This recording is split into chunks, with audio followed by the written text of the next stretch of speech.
Bonjour et bienvenue donc dans cette première partie sur la Renaissance. On avait déjà vu cette carte en introduction et je vous la remontre. Elle montre les différents foyers de la Renaissance, donc des lieux qui vont concentrer des artistes et des œuvres d'art. On avait vu le foyer flamand, mais bien sûr c'est ici le foyer italien qui va nous intéresser aujourd'hui. Donc c'était la première question.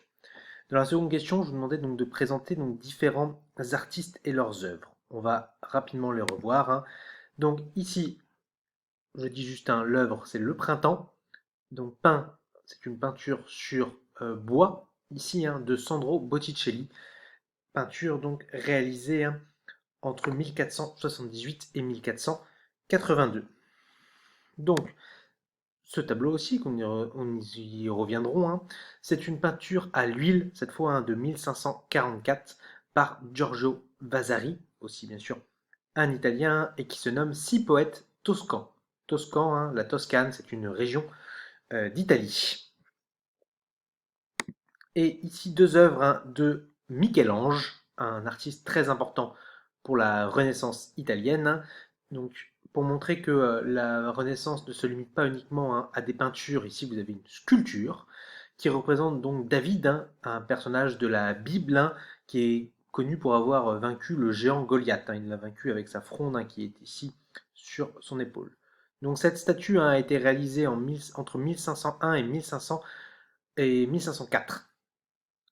Michel-Ange est aussi connu pour cette fresque. Alors, fresque, c'est une peinture, mais faite sur un mur, donc on ne peut pas la déplacer.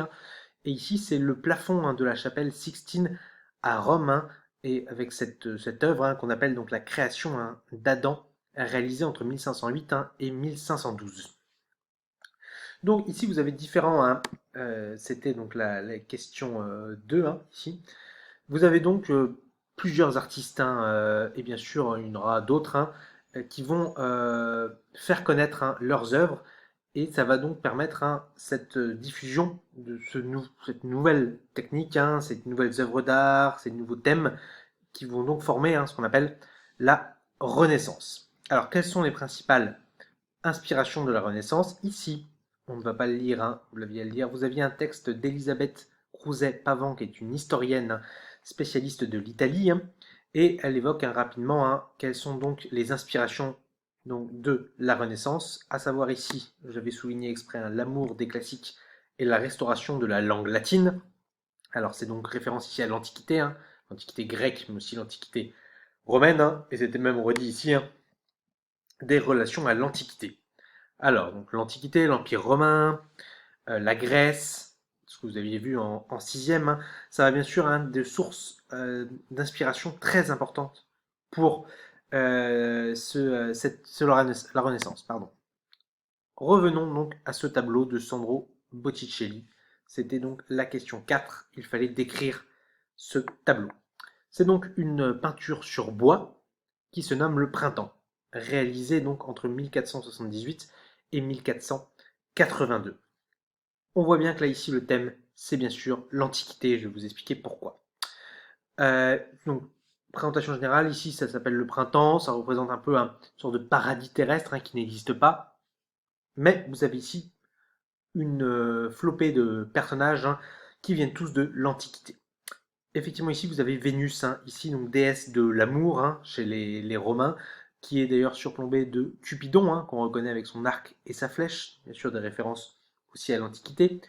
Ici vous avez la déesse Flore, qui est habillée avec sa robe de fleurs, qui est la déesse de l'agriculture.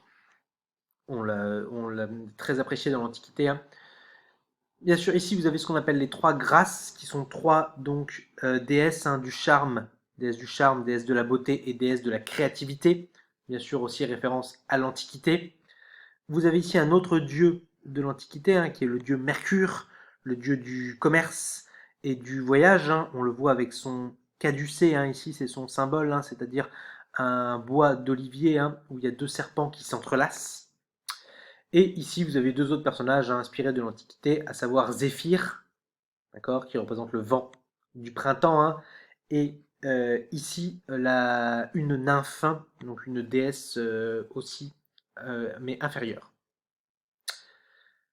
Donc, ce tableau, il représente vraiment la Renaissance, déjà parce qu'il y a une nouvelle technique qui n'est pas encore de la peinture à l'huile, mais proche, donc avec beaucoup de détails, mais surtout nous avons des inspirations de l'Antiquité. Ce sont bien ici l'Antiquité et notamment la religion, la mythologie qui est choisie comme principal thème. La question suivante dans votre activité, qui était celle-ci, à savoir, en introduction, on avait vu l'affirmation d'Étienne Doley qui expliquait qu'il y a un siècle, la barbarie régnait partout en Europe. Donc pour lui, la Renaissance était une vraie rupture avec le Moyen Âge. Mais si on s'intéresse à ce tableau que vous aviez vu, ce tableau de Giorgio Vasari, en réalité, il représente, vous aviez la légende, des intellectuels, des poètes qui vivaient au Moyen Âge. Le plus connu étant ce personnage ici, on ne s'intéressera qu'à lui aujourd'hui, qui est Dante. Dante, c'est un poète qui écrit en italien et qui est du XIIIe siècle. D'accord. Donc en réalité, à l'époque de ce tableau, il a déjà 300 ans. Donc ça représente le Moyen Âge. Donc le Moyen Âge n'était pas une période sombre où il n'y avait aucun art, aucun intellectuel. La Renaissance n'est donc pas une vraie rupture, mais plutôt une évolution. D'ailleurs, qu'est-ce qui, sur ce tableau, montre aussi les changements artistiques autour de la Renaissance? C'est là, ici, vous avez la peinture à l'huile. D'accord. Ce n'est plus une peinture sur bois, vous êtes sur toile. C'est donc une nouvelle technique et qui permet donc d'aller beaucoup plus loin dans les détails. Et enfin, vous avez ici ce qu'on appelle la perspective. Donc c'est l'impression de 3 dimensions, alors que nous sommes sur une toile. D'accord. C'est ici avec les personnages qui semblent être derrière. D'accord. Donc c'est l'usage et le développement de ce qu'on appelle la perspective dans l'art. Et enfin, vous aviez ce dernier petit texte, aussi d'un historien, qui expliquait donc comment les artistes s'organisaient dans cette époque, donc au XVIe siècle. Ça va être le développement de ce qu'on appelle les académies. Avant, au Moyen Âge notamment, on parlait d'artisans pour les artistes. D'accord. Il n'y avait pas le terme d'artiste. À partir de là, ils vont devenir des professionnels. D'accord. Les artistes vont se professionnaliser et donc ils vont avoir des lieux dédiés à l'enseignement, à leur formation, mais aussi qui vont leur permettre de vivre de l'art. Donc ça va être les académies, d'une part. D'accord. Donc les académies, ça va être des lieux qui vont concentrer des artistes qui vont pouvoir passer leur temps à réaliser leurs projets. Ils vont être financés, ils vont être protégés. Et bien sûr, vous aurez aussi ce qu'on appelle des mécènes. Les mécènes, ce sont des hommes puissants, des bourgeois, parfois des princes, des ducs, qui vont financer eux-mêmes des artistes, qui vont les faire venir dans leur cours, qui vont les nourrir, les loger, les payer, pour qu'ils puissent donc développer leur art. L'exemple, c'est bien sûr Léonard de Vinci, donc très connu comme artiste, mais aussi ingénieur, etc., qui sera invité à la cour du roi de France, à la cour de François Ier, au début du XVIe siècle. Donc, vous avez ici un artiste qui voyagera beaucoup et qui se mettra au service du roi de France, ce qui lui permettra de pouvoir créer. D'accord.